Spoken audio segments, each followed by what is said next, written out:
light's not on though. Is that light on, Jason? No, it's Can not. someone check and see if? No. But what we put in Hit it once. percent raise across the board, so that's why we always want to. We used to wait until January and do this after the budget already passed, which made no sense. So this is before the budget now. But I mean, bring that up, pull it off, bring that up, and ask the difference here between the revenue and the. Because you're right. No, I'm usually down here at this more later. The scale is paid, and we're actually getting paid better now. The scale. But I mean, but instead of the way we used to do it, which was just a small one. there's actually people are much more on point the way it's structured now that versus before there it was cost. Well, we're back in regular session, so please stand, remove cover, and join us for the Pledge of Allegiance, please. I pledge allegiance to the flag of the United States of America and to the republic for which it stands, one nation, under God, indivisible, with liberty and justice for all.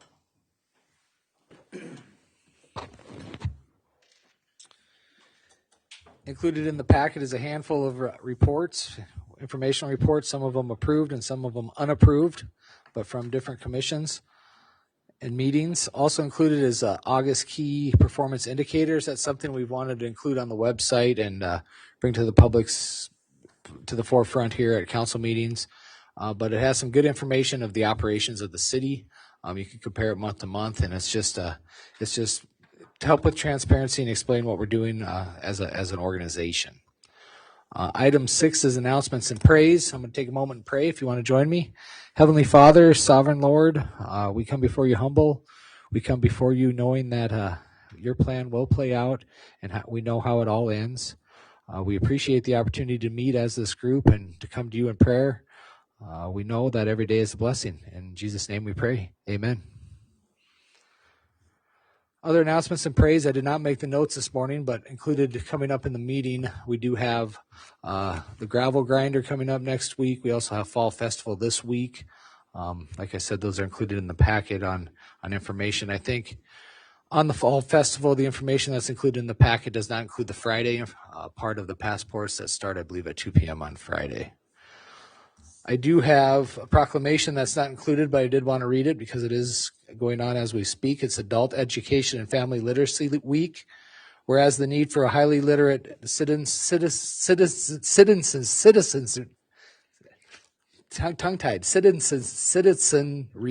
increases as Sturgis, South Dakota moves an increasingly technological future.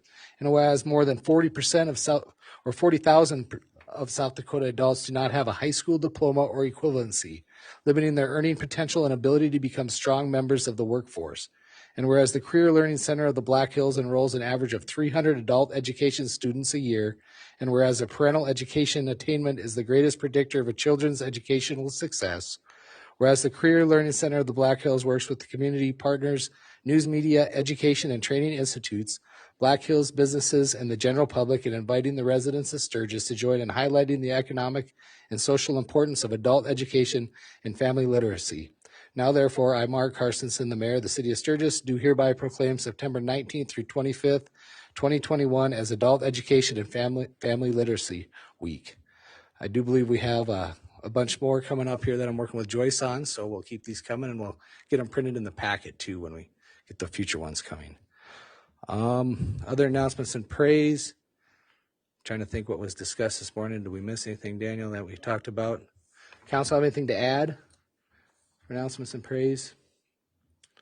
I think Rick wasn't there this morning, but we have, I think the first week in October prior to the meeting is citywide cleanup. Am I thinking that's correct? So it starts on the 2nd, the 4th. Yep, 4th is Monday. Yep, so Saturday the 2nd is citywide garage sale. Homecoming is at 2 p.m. that Friday. So those are all things that were discussed that we want to make sure we get. But the parade, I believe, starts at 2 p.m. 2:30. Anything else from council for announcements and praise? Summer's winding up, but the Schedule's still plenty busy. Item 7, City Manager's Report. Mr. Ainsley is pretty short. Thank you very much, Mr. Mayor. Just one item is that we do have our new Assistant Library Director, Dr.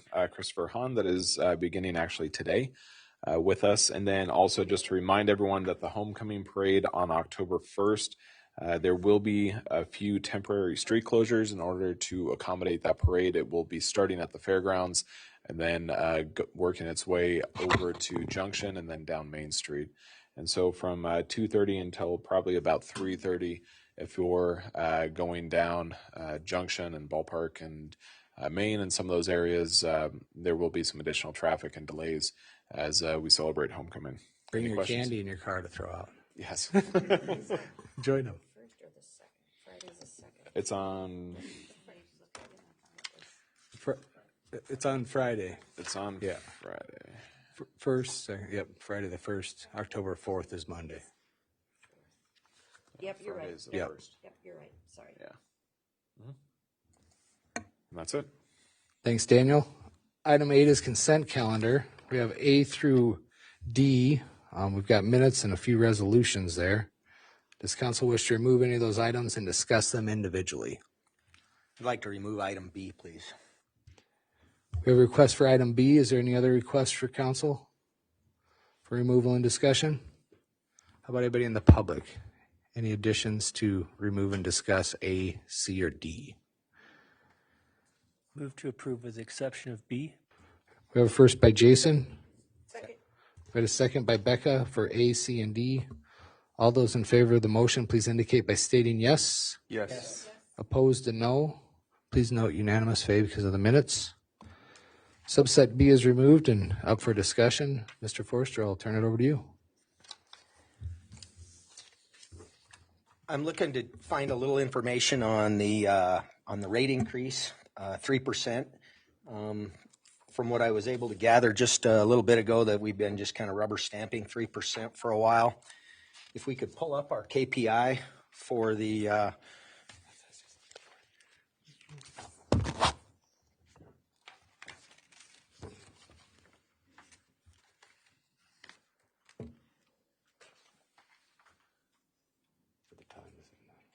and the revenue,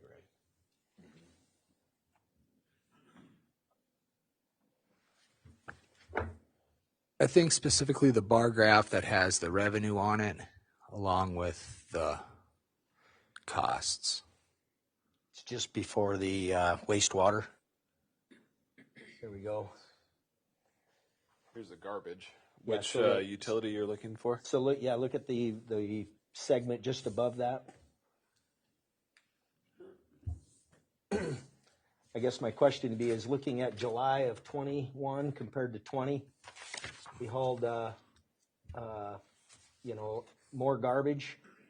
But when we go down and look at the revenue, they were pretty similar. I mean, that's a 28% difference in the 20 to 21. I guess I'm wondering why we need to raise the rate.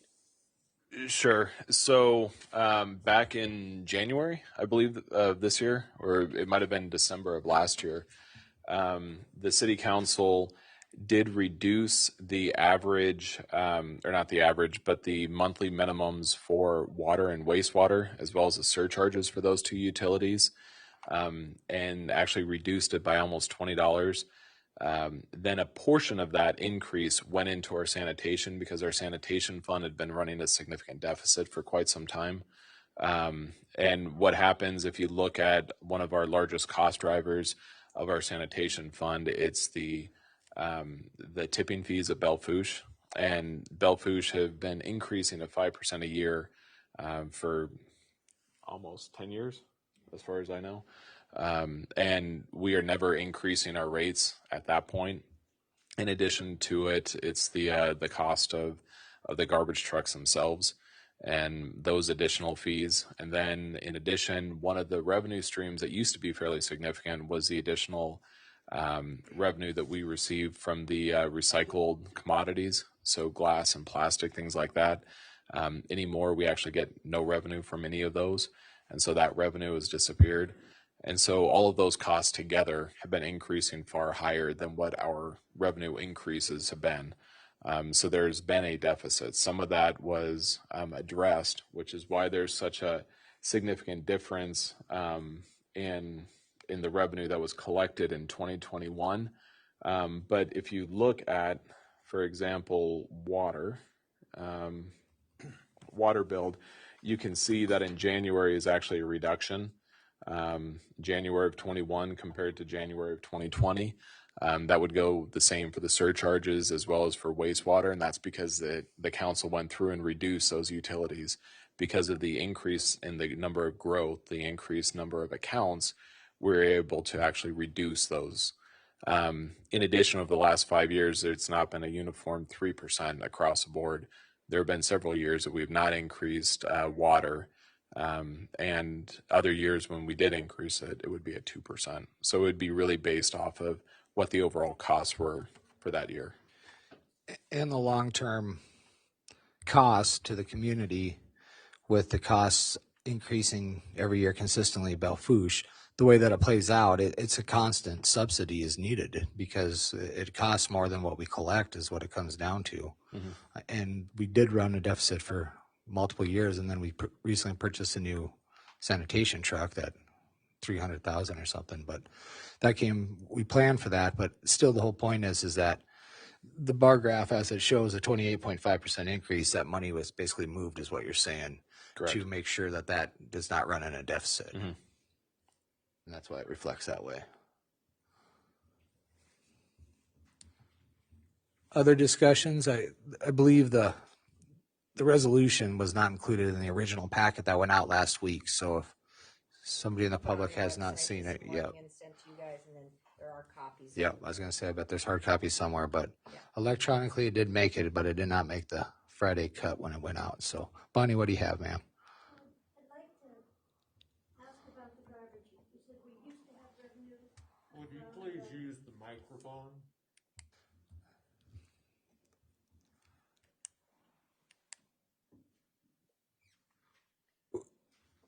We used to have revenue from the recycling, which now we don't have. Yes. So tell me how that changed. Where did that go? It didn't go anywhere. It's just that now you do not actually receive revenue when we take our recycling to Rapid City.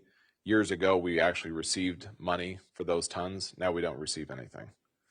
So that's the difference. The value of the commodities have decreased dramatically over the past, several years. Much of that was China back in 2011, 2012, 2013. They were purchasing all sorts of recycled materials.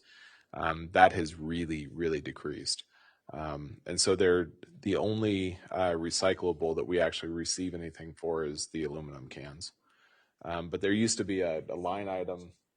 Yeah, that's not even very much, but that used to generate, I don't remember, 30 to 50,000 a year, something like that, that we would get from commodities, and now it's entirely gone. It's a cost that as we collect those and take them down. The cardboard and correct. It and, But the fact that we recycle as much as we do as a town, as a population, cuts something. Saves off our the tonnage. Belfouche bill. It saves some of the tonnage, but what I was trying to explain is that if you look 7-8 years ago, in addition to saving the tipping fees at Belfouche, we actually received money for that. Now we don't receive any money, so we're just saving some of the tipping fees. And so if you look at the increased labor cost that goes into that, it actually ends up becoming a cost versus 7-8 years ago when it actually made some money. That's not a value statement saying that we shouldn't recycle. It's just a business case that there needs to be additional revenue to offset that. And I do get that, because you had said once before just the statement that we get nothing for our recycling virtually. But I think people need to know that. Mm-hmm. So I asked the question to bring that out. What happened to that? It seems to me that we are recycling a whole lot more than we used to when we were dropping it off on Junction, at the end of Junction, at the shop campus. I don't know the tonnage between. And what I it would used say to those be. trailers are certainly full, Bonnie. I would just by Oh, just by yeah. visual, yeah. I went one day and put my plastics in and had a few more the next day and couldn't get them in. I mean, I had to beat the pile down to get my few pieces in there. And there's multiple trips made by employees to take those down. I mean, and part of it, to be quite truthful, is people that don't even live here bring their stuff and drop it off since the proximity to the interstate there, coming Yeah. down Vanacker. Well, and I appreciate that we have the site. I sort of whined a little when it left closer to downtown because it takes me a little bit more to get there and stuff. But now that I'm used to it, I actually appreciate it and how much more it can take and how it's not full every time I go there. And I'm not ungrateful for the utilities that we get and the water and the garbage, et cetera. But when you say a 3% income or increase, and I look at my income and multiply it by 3%, I'm not going to have that many more dollars coming in the next year. And I mean, I'm making it now by doing side gigs. And I don't know how much longer I can do the ones I'm doing because they're a little rigorous, and I don't know if there are going to be any more out there. But so I just get a little bit short of breath and nauseous at the thought of where am I going to come up with that 3% for my utilities. Sure, and I think to put it in perspective as well, it's not the entire city utility bill that's going up by 3%. So the surcharges are not changing, as well as the use fee, the per gallon use fee for the water. The only thing that's increasing is your monthly wastewater minimum, your monthly sanitation bill, and your monthly wastewater. And those are more than offset by the reduction in the property tax, which that's at over 16% reduction.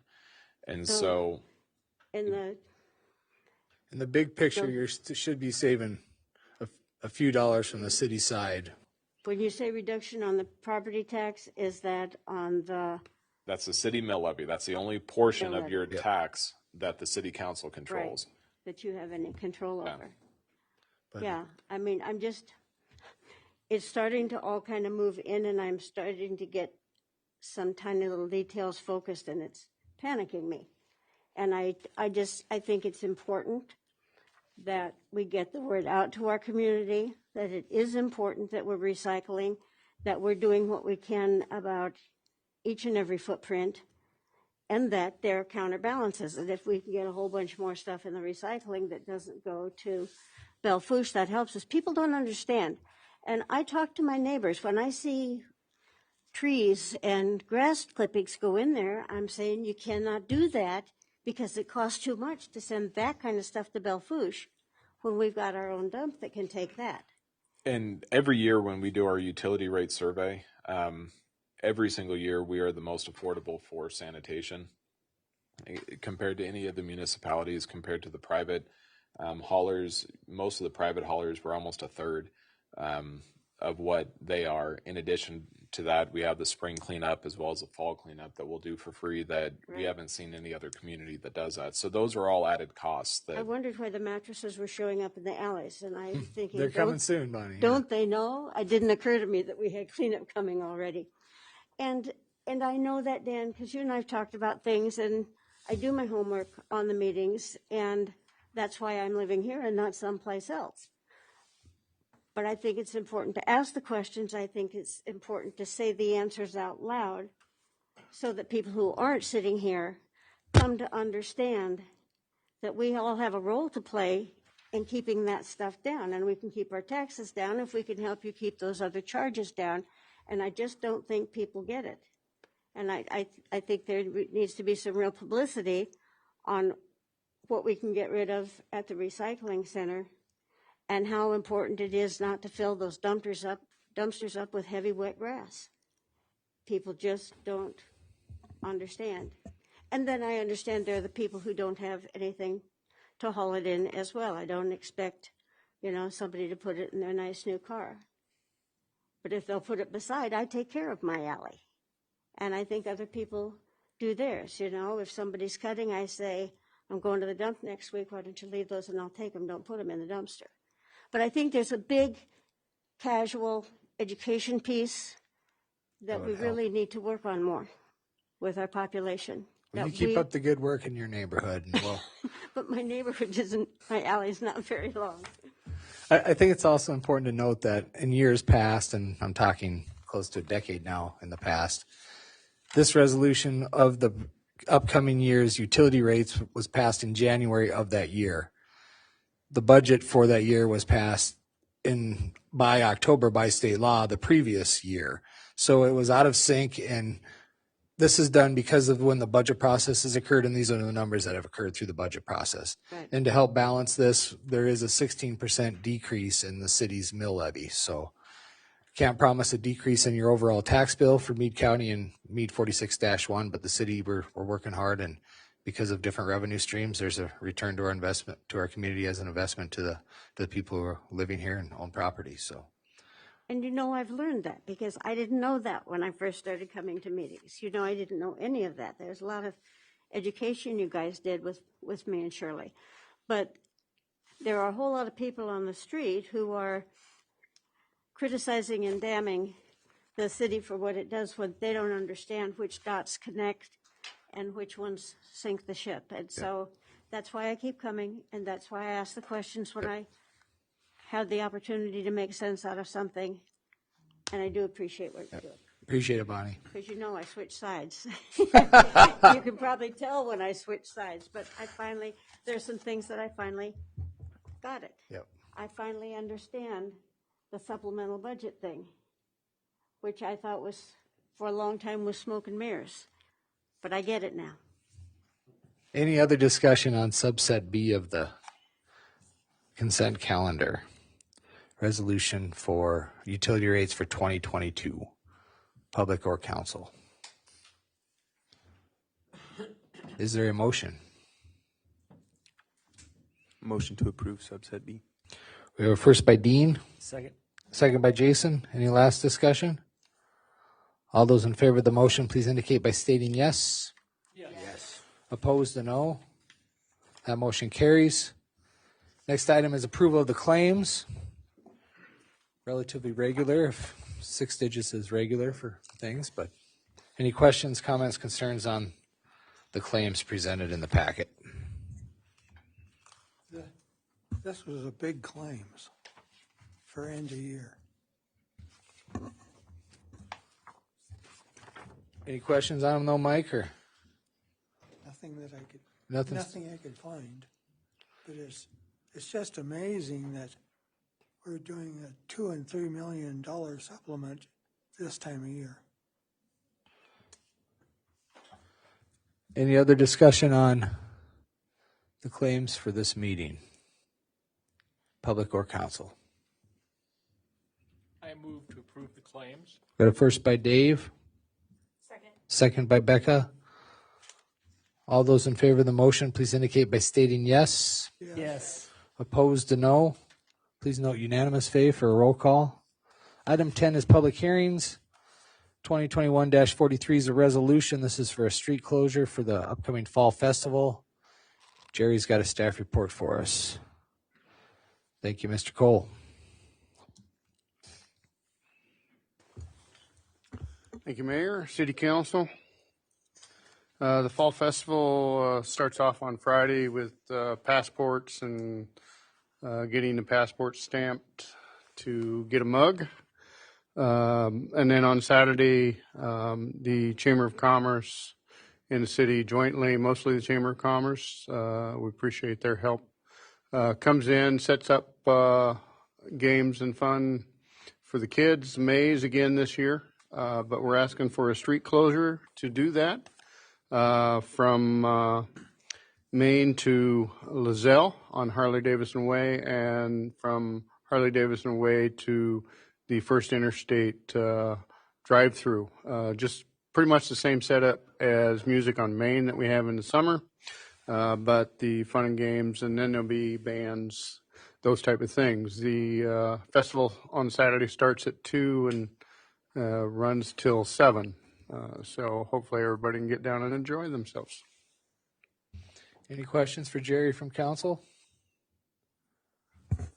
Just Go one ahead. note, Mayor, the activities at Rally Point will be from 4 to 7 on this Saturday.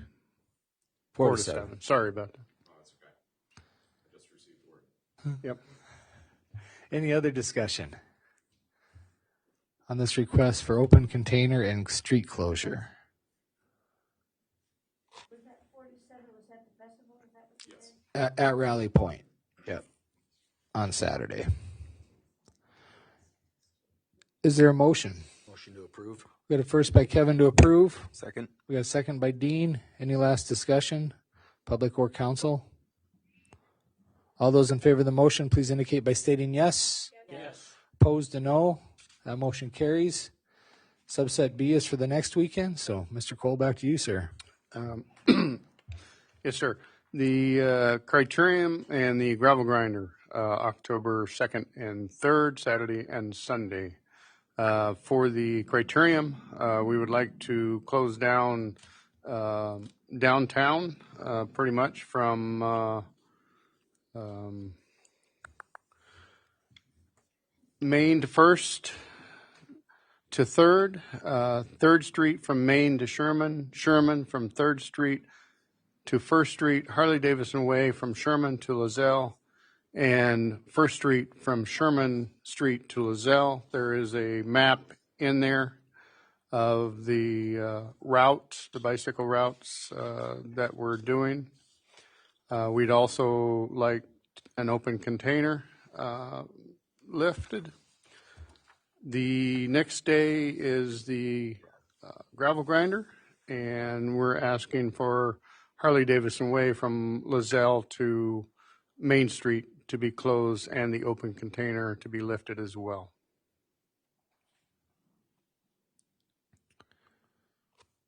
Mayor, just to point out, this is a far reduced area compared to what was shown, I think, 2 council meetings ago when we set the public hearing.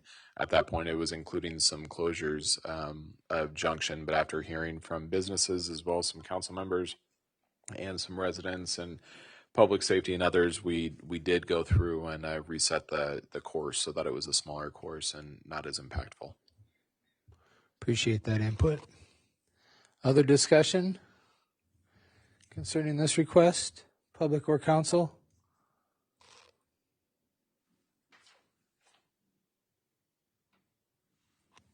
Is there a motion? I'll make Move to approve. second. We got a first by Dave and a second by Kevin. Last chance for discussion. You guys are itching. All those in favor of the motion, please indicate by stating yes. Yes. Yes. Opposed to no. That motion carries. Thank you, Jerry. Thank you. Subset C is consideration for a variance. This is for a setback at 1403 Moose Trail. Mr. Smith's got the staff report. Good evening, Mayor and Council. The item before you is an application for a 0 foot instead of a 5 foot side setback. The applicant is Jacob Eckhart of 1403 Moose Trail. He is requesting to install a carport right next to his house there. The installation of a carport is an allowable use in a residential district, and variances as of this for the side setback have been considered and approved by the Planning Commission and City Council in the past. Uses on review for an owner in any district to not complete the hard surfacing requirements for driveways are considered if the primary right-of-way access is not paved. So if the street in front of it's not paved, then they don't have to necessarily hard surface right away. So he's also asking for a variance to the hard surface requirements. This was reviewed by the Planning Commission at the August 17th meeting and recommended approval of the 0 side setback was given to the applicant as long as he addresses any drainage issues coming off the carport at the time that he applies for the building permit. And it was also recommended by the Planning and Zoning to uphold the hard surfacing requirement for the driveway. Staff recommends the City Council follow the recommendation of the Planning Commission. And Mr. Eckhart is here to answer any questions. Hello, Mr. Mayor. Hello, Council. So when the discussion was had at Planning and Zoning concerning the drainage, are they just saying they don't want the water to shed off into the neighbor's yard and shed into his versus? Yeah, we had a similar one quite a few years back up on 7th Street, I believe, 7th or 8th Street, in that area, where pretty much a similar type home, and she installed a carport. What she was required to do is make sure that there was gutters there, so snow and rain and storm runoff exited the gutters and ran down the driveway toward the city street and not directly onto the neighbor's property. And that's what we'll request Mr. Eckhart to do also. Any questions for the applicant from council? Mike, go ahead. I kind of don't have one for the applicant, but I got one for Dave. Dave, we've got a 2-story structure here, and part of the reason for the offset is for fire access. That's the reason we don't allow fences over 6 feet tall, because the fireman is supposed to be able to scale a 6-foot fence. How, I don't know, but that's the way the ordinance is written. If we put a carport there, it eliminates any, from the photos I viewed and from satellite photos, I don't see any way to access fire from the rear of the home. Well, there is access area between the house and the neighboring house on the opposite side. Because, correct me if I'm wrong, there is a driveway here that for the neighbor right here that access around to the back of your place also. Yes, there's a shared driveway. Yeah, so there is access to the other side, and yes, that has been a concern in the past. And fire department, or excuse me, the fire chief was asked about this too. He saw no concerns because there was access on the other side. And this isn't going to be a permanent structure, it said, right? It's just a temporary type of structure? That's, yeah. Yeah, it can be temporary. I mean, it can, at some point, it could be taken down if need be, especially, whenever we go to sell. But they're set up for snow load and wind load and things like that from the manufacturer. That is correct, Mr. Mayor. Yeah. Well, Yes, it can be attached. So the carport's going to be attached to the house, and the poles that will be holding it up, they'll be flush with the retaining wall, which the retaining wall is the railroad ties. And I believe if those poles are cemented into the ground and, like I say, flush with the railroad ties, it'll help with the integrity of the retaining wall. So, Mr. Mayor, also prior to the approval of a building permit, the construction plans will have to meet the 40-pound ground snow load that we require for the trusses, and the posts will have to be at footing depth or frost depth. So it will be the plans will be gone over by our building inspector before it's approved when he applies for his permit. Makes sense. Go ahead, Mike. is it going to be attached to the permanent structure? Yep. Yes, the plan is for it to be attached to the permanent structure. From my understanding, and correct me if I'm wrong, that down the road they would like to actually try and construct a garage, which would be behind the house, which means at that time this carport would probably be detached to come down, and that will be the driveway to access the garage in the back. That is correct. Oh, that is correct. Any other discussion from council for staff or for the applicant? How about public input? Is the neighbor okay with this? So, and I'm sorry I didn't get into that. Landowner concerns with 31 official notifications were sent out to neighboring landowners within 200 feet. We had 41.67% of those notifications, or 14, were zero response or no response. 55.11 or 16 of those were approval. There was one disapproval, that stated parking issues in this cul-de-sac are already an issue, especially in winter months. We do not want to lose more on-street parking.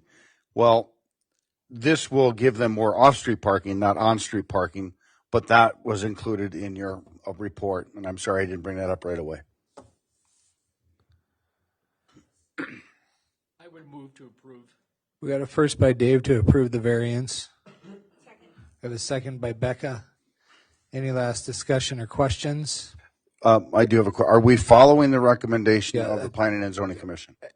So the recommendation for planning and zoning. So that will which- include the hard surface requirements. Thank you. So it's to make sure the drainage is correct and the hard surface requirement is not waived. Does that make sense for the second, Becca? That you agree to? Yep. So we got a first and a second on the floor. Any last discussion?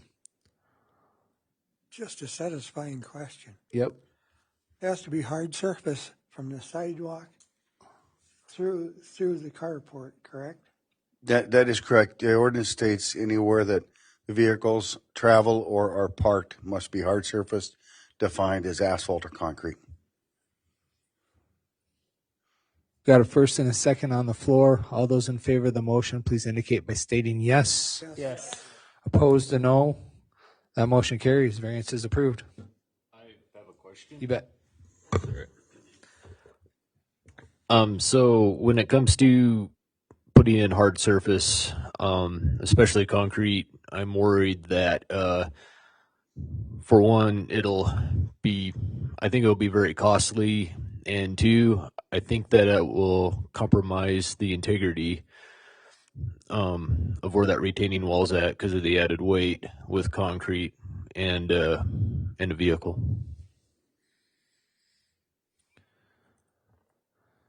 The motion was approved with the action to not waive the variance, make the hard surface required. I think it's the vision of the council as we move forward through some of these older subdivisions and places like that where there is improvements made that we stick to the ordinance and the fact that there must be hard surface completion. So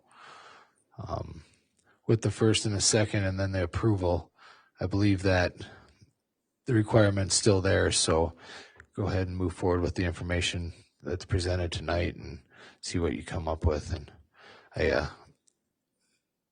whose wall? Who owns the wall? How's that division? I mean, as far as the integrity of it, that's certainly something that is that something that was pre-existing and not sure who built it, or It was pre-existing when I purchased the home, so I'd own it. great. But it's on your property, so That's correct. yep. Well, the motion is what it carries, and that motion is for the variance for the 0-foot setback to have the variance, but the hard surface to still be required. So, How long would I have to put in the hard surface prior to when after I put the carport up, what would be my timeline to put in the hard surface? that's a Dave question. Usually it's within that first year because that permit will be good for a year. We'd like to see that done within that first 300 or within the first year of the construction. We've had to follow up on several that have been over that year, and then it has in the past become a fight with some of them to get it done. I don't see that happening with this gentleman, but yeah, within that first year, we'd like to see that done. The duration of the duration of the length of the time the permit is open. Did you say it could be blacktop too? yep, asphalt or concrete, yep. Which with the price of oil, I think concrete's probably about the same right now. It's a close. hit and miss. Right. What's the distance, I guess, from the back of the carport to the curb? Are you talking about as far as For when hard you? surfacing requirements, so is it like 85 feet, 50? I'm trying to scale it out here a little bit. The linear footage. I'm gonna say it's close to 70, 75 feet. It's got to be maybe 20, 25, 30 feet. Probably 700 feet deep, isn't it? maybe a little longer. Total length is 197.70. Right. With scale here, it's going to be that 80 something feet. It looks like on the Yeah. scale of the plat here. I'm just, yeah. I mean, trying to throw out some numbers here that.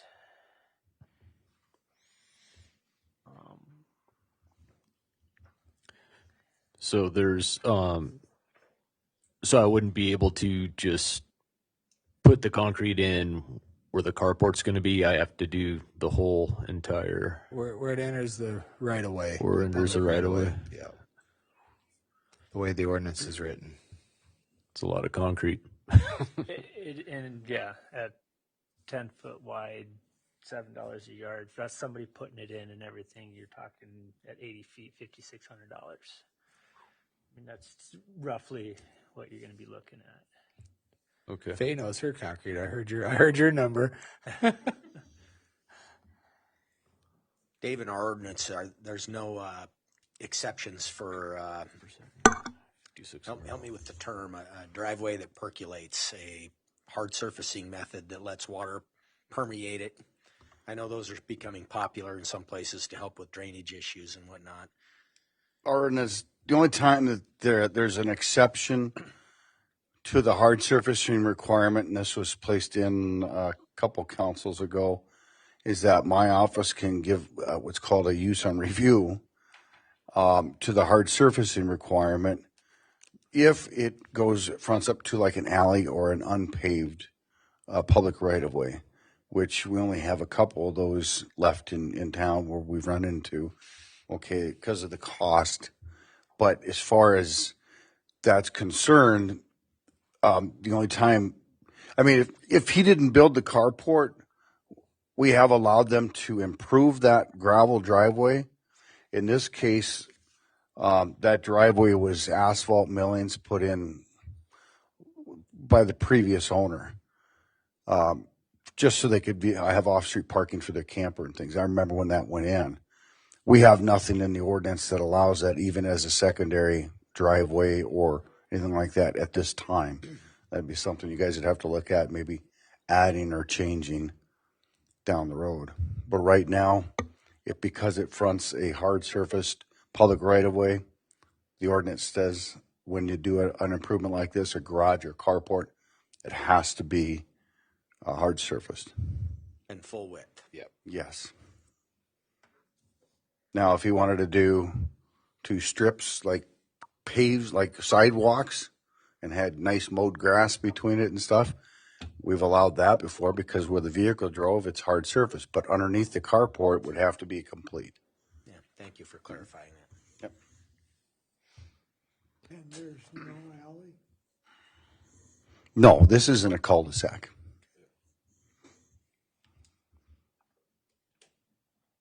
Well, good discussion, but at this point, no further action will be needed with what has been done. So we appreciate your time, Jacob, and your improvements to your property. Thank you, Mr. Mayor. Thank you. Thanks, Dave. Thanks, Council. Item 11 is reports. Subset A is second reading of ordinance 2021-06. This is Title 30 Medical Cannabis.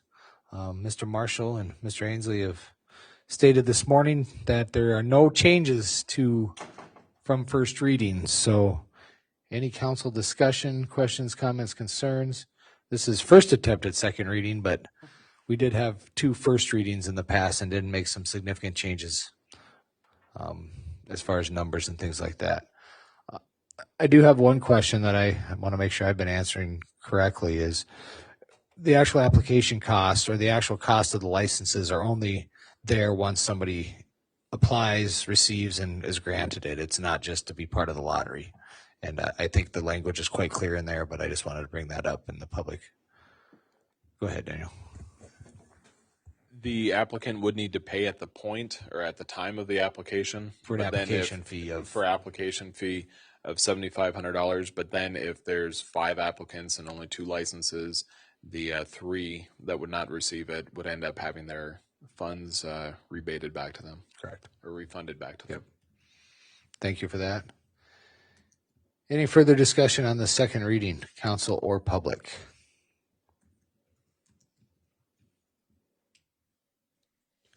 Is there a motion?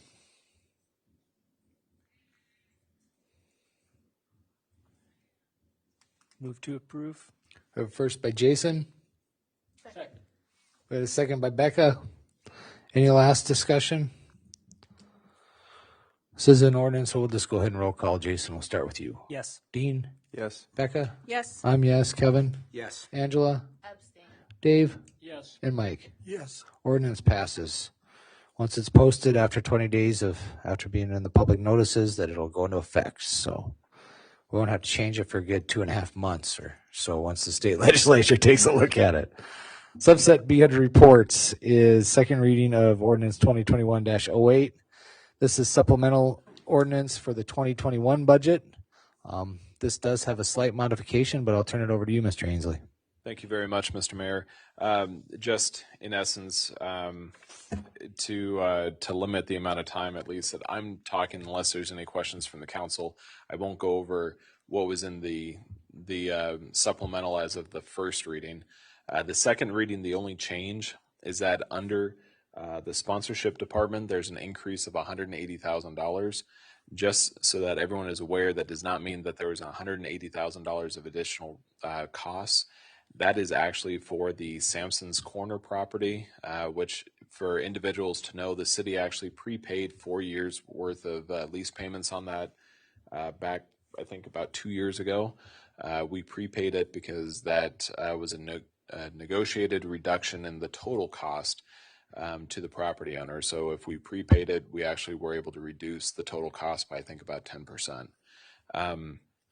But since it's a prepayment, we actually have to expense that cost of $180,000 each year. So we have to have in the budget an expense of $180,000 each year.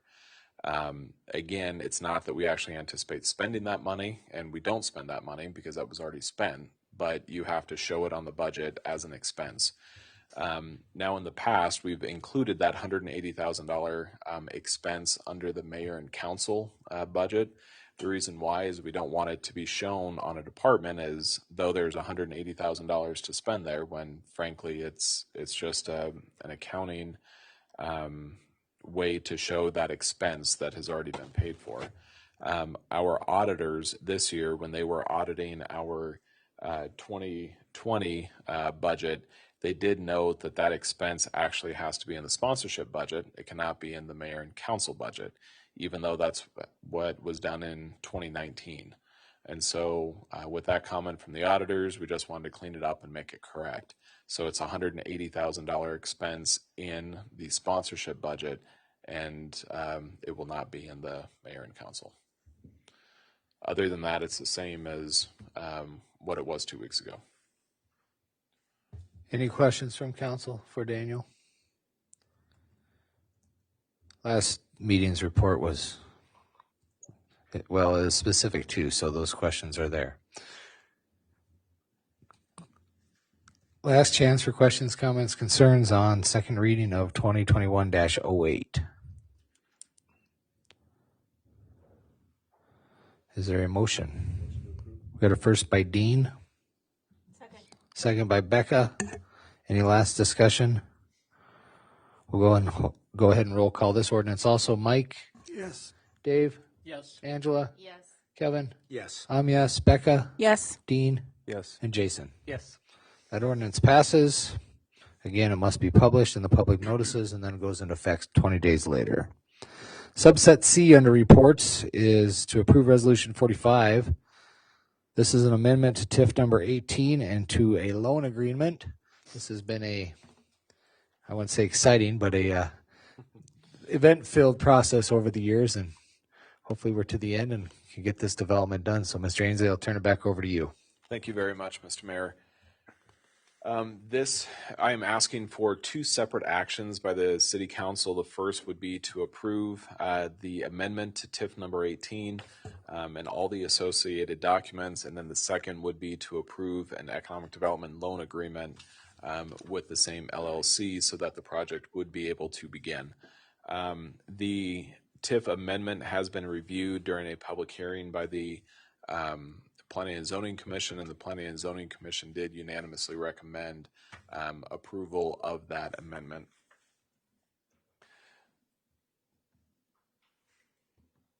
There we go. A very short and abbreviated history of this project. In the 2010 comprehensive plan, it was identified that the city should encourage the construction of both independent and assisted living centers for seniors. That is something that SEDC has been taking to heart.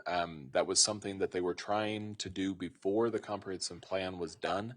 But with the comprehensive plan, they took on added urgency by SEDC. The first step of that was completed in 2012, I believe, with the construction of Aspen Grove. That project was fully occupied within, I think, about 6 months. And now they have more than a year-long waiting list. And it's showing the significant demand that we have of seniors wanting to remain in Sturgis, and which is a good thing. Unfortunately, that demand is not being met with an adequate supply of housing. And so unfortunately what happens, we have a lot of seniors who end up relocating out of Sturgis into Spearfish and Rapid City. And of course, a lot of those seniors are the ones who have the time and the passion to be able to donate to Kiwanis, to the food pantry, to churches and all sorts of other, important civic engagements. And so it's a significant loss for the community as a whole when a senior couple or a senior individual ends up relocating to another community.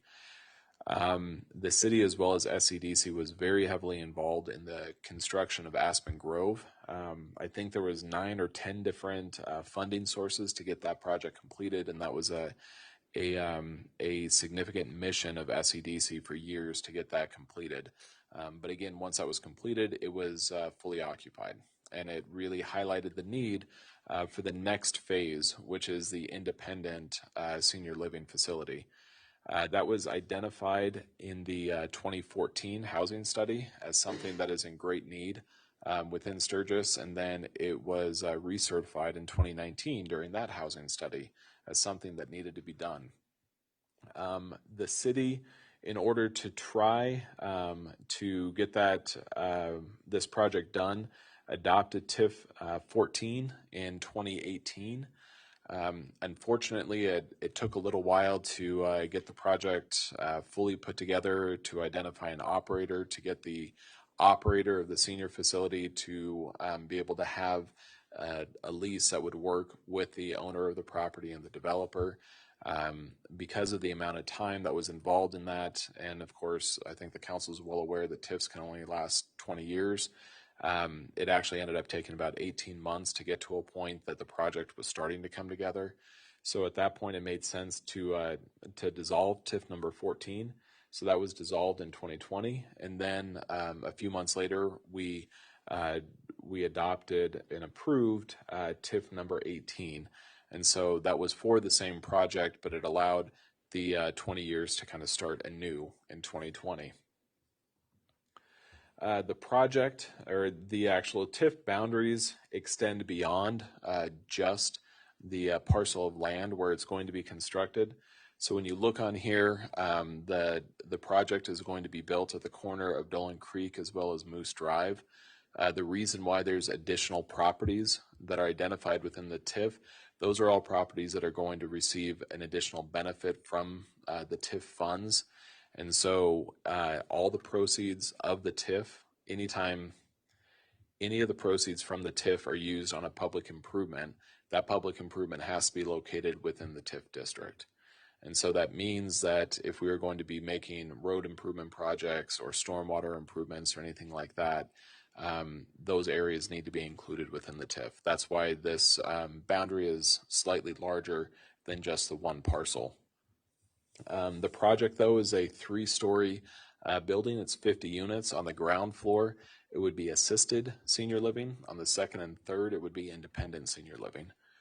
In addition, there would be 3 townhomes for a total of 6 units. So when it says 6 townhomes, it's 6 individual residential units, 3 structures. So 3 twin homes, 6 units. They would all be fronting on Ferguson Drive. It's a total project cost or anticipated project cost of the 3-story building of $9 million, and the 6 townhomes, $1.2 million is what the anticipated additional assessed value from that portion of the project. The improvements that will be coming from this TIF are quite significant. That intersection has a lot of areas that have needed improvements, and this TIF is how a lot of those improvements are going to be made. The city is going to be making stormwater improvements to the north side of the subject site. So there's some drainage improvements that need to be made kind of in between Aspen Grove as well as the subject site, and then immediately to the west of the subject site. There will be some improvements there so that the stormwater can flow a little more easily to the culvert that goes underneath Moose Drive. In addition, Ferguson Road or Ferguson Drive is going to be reconstructed. There'll be a cul-de-sac that'll be placed in there. Dolan Creek Road will be reconstructed, and the sidewalk, which I hear about quite often from the residents that are living in that area, will actually be widened, so it's going to be a bike path. Plus, it'll have a normal curb instead of the present modified curb that is there. In addition, Hurley Drive is going to be reconstructed. That's kind of one of the main entry points into the Palisades subdivision that was never really finished during that project, and so this will be reconstructed.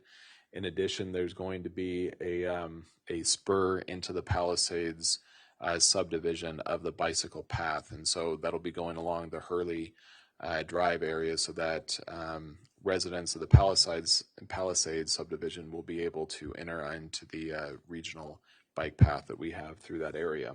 Mark, can you point that out? Hurley? This is Hurley right here. Yeah. Off of Dolan. The yellow. Yes. And the bike path connects right into it there. Yep. Is the purple one, the dotted purple one? Yeah. The amendment, the amendment to the project plan includes increasing the project value by $2.2 million. That's from a $1 million increase in the total cost of the project or the anticipated assessed valuation of the project. That is one of the reasons why it's been held up. Essentially what happened during 2020 is that the company that is going to be leasing the finished project from the developer requested some fairly significant modifications be made to the residential building. They wanted to make sure that it was more COVID compliant, not just for COVID, but other future respiratory illnesses that might become future pandemics. And so there's separate venting systems as well as separate entrance areas so that those that are in the assisted living facility can truly have separate HVAC units and ventilation systems from the rest of the residents as well. There's also different visiting rooms and different things like that so that hopefully we never have to go through 2020 and this year again, but if in the case we do, this project would be a lot easier to meet. In addition, of course, the price of supplies have just increased dramatically of building materials, and so with that, the anticipated assessed value is going to increase by $1 million. And then the increase of those 6 additional townhomes is anticipated to increase the assessed value by 1.2. So it's a total increase in the project plan of $2.2 million.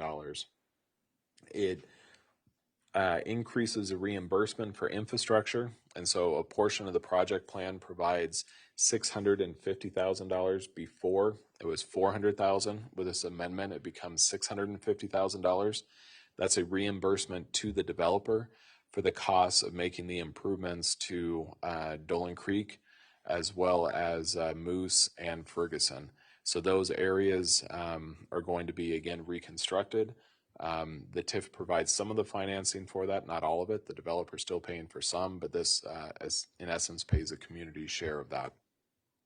In addition, the other action that we're asking is for an approval of an economic development loan towards this project.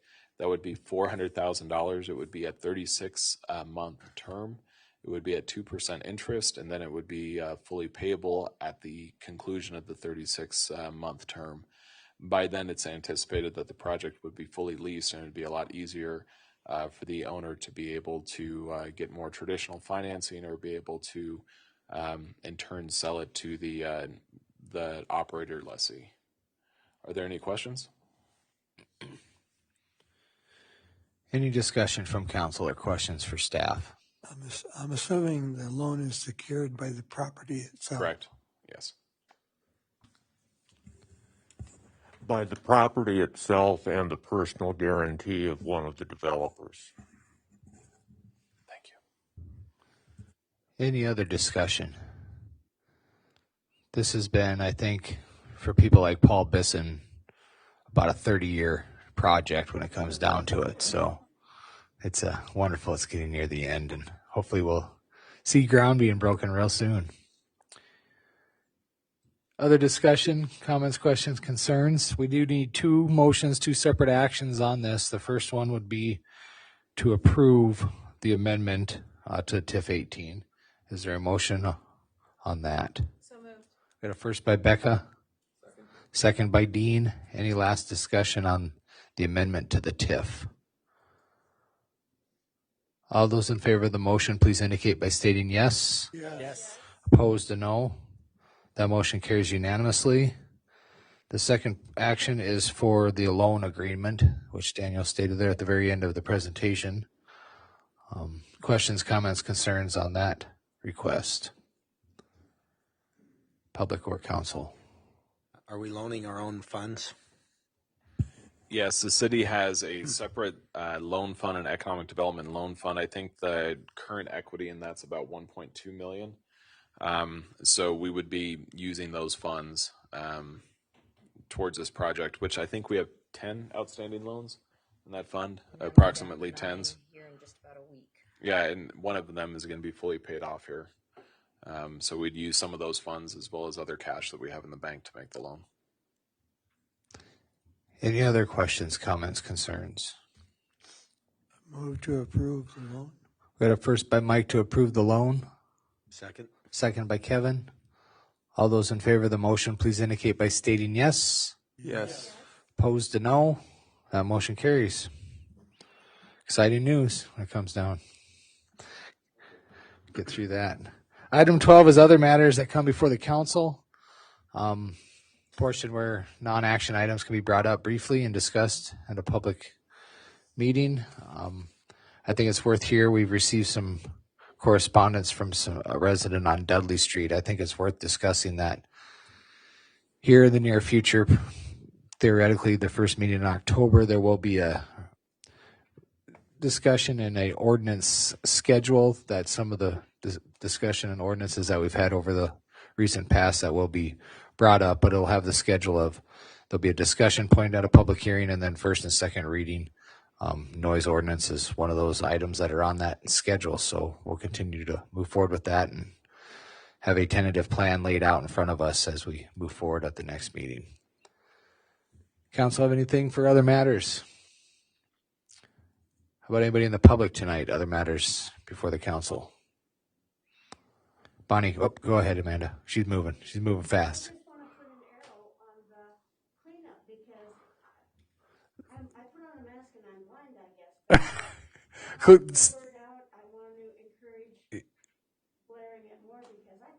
For citywide cleanup, you're talking? In particular for the event? I think it was in the SIP, but it's the first week in October. Basically, Public Works will be by to pick up things located on the public right-of-way near where your garbage usually is on your garbage day. So that first week in October on your garbage day, help spread the word there. But it's we'll get it out on Facebook, and we have it at multiple spots. Yeah, Yep, it's in the newsletter. Yep, it'll go out on the 7th, and it's in that. Is it not? And I also don't do on the, Facebook either. Is it not also on the calendar? It on is, the city website. Yeah. Yep, and it's on the website. Amanda, what do you have, ma'am? I just have a few comments. First of all, resident Amanda Anglin. I'd like to thank the council and the Public Works Department. They recently completed a project on the railroad crossing at Park Street, and I live in that area and drive over that quite frequently during the day, and it was less than desirable to do that. So it is very nice now, and so thank you for that improvement to our community. Secondly, I would like to say thank you to Daniel. Last week, the Rushmore Region Economic Development Alliance hosted a 2.5-day economic development conference in Rapid, where there were about 55 different economic development professionals throughout the state that attended that. Daniel taught a session on economic development finance, and it was very informative, and a lot of people had a lot of positive comments about that. So thank you, and thank you for allowing him to help us further educate people in our state. And lastly, I talked to the developer of the Senior Living Project today, and tomorrow you will all get this information. The official groundbreaking for the Senior Living Project is scheduled for next Thursday at 10 a.m. So Cool. we will share that out, and please come and invite your friends and whoever would be interested. So super excited to get to this point. So thank you all for what you did tonight in approving the TIF and the loan and to help get this project to completion. So. Thanks, Amanda. Other matters from the public. I do know in order to start our meeting at 6:30, we do have to go back into exec. So is there a motion to go back into exec? So moved. We got a first by Mike and a second by Becca. All those in favor of the motion, please indicate by stating yes. Yes. Opposed to no. 7:38, we'll go into exec here at 7:43 here, right in there. I need some water.